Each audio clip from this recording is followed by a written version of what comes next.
তো আপনারা সবাই জানেন যে ভীম করার সময় কি করতে হয়, কিন্তু কিভাবে সহজ করে কাজ করতে হয় এটা আপনারা অনেকে জানেন বা 99% মানুষই জানেন না। তবে আপনাদেরকে আজকে একটা জিনিস আমি শিখিয়ে দেবো যে কিভাবে ভীমগুলো আগে সুন্দর করে করতে হয় কিংবা সহজভাবে অতি সহজভাবে করা লাগে। এই যে কোনাগুলো দেখতেছেন, অনেকে কিন্তু এই কোনাগুলো তুলতে অনেকটা কষ্ট হয়ে যায়, অনেকটা সময় লেগে যায়। আমি আপনাদেরকে সহজ ভাষায় কিংবা সহজভাবে আপনাদের কাছে আমি বুঝিয়ে দেবো।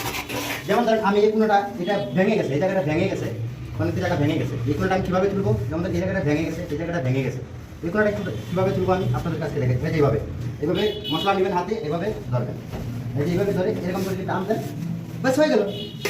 দ্বিতীয়টা এটা যদি ভেঙে যায় এভাবে দিলেন, হ্যাঁ, দিয়ে মনে করেন উষা দিয়ে এরকম দলে দিলেন। দলার পরে কি হলো, মানে এটার সাথে ম্যাচিং হয়ে গেল। যদি ম্যাচিং হয়ে যায়, ম্যাচিং হওয়ার পরে ভালো করে ডলে নেবেন, যাতে কোনো রকম মানে স্পট না থাকে, ঠিক আছে? কোনো রকম যাতে স্পট না থাকে, কোনো রকম ছিদ্র যাতে না থাকে, কোনো রকম ফিনিশিংয়ে যাতে কোনো সমস্যা না হয়, এটা দেওয়া জানেন।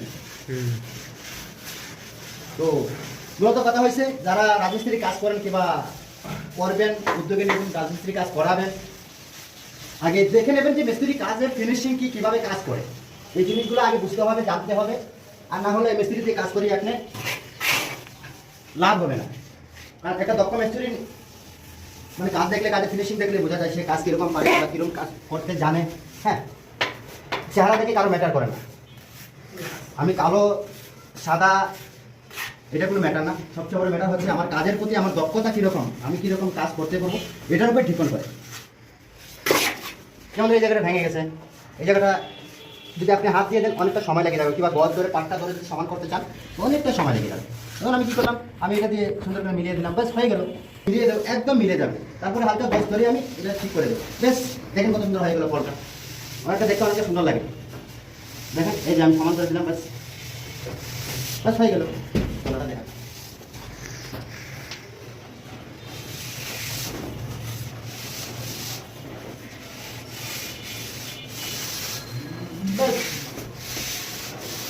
দেখেন একদম সিম্পল।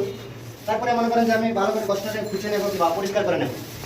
গজের এই সাইডে যদি মশলা থাকে তাহলে যদি আমি চাপি দেখেন দেখেন একটুও মানে একটু ফাঁক নাই, আমার এই চিপাটা একটুও ফাঁক নাই, তখন আরামসে রিল্যাক্সে এই কাজটা করতে পারবো।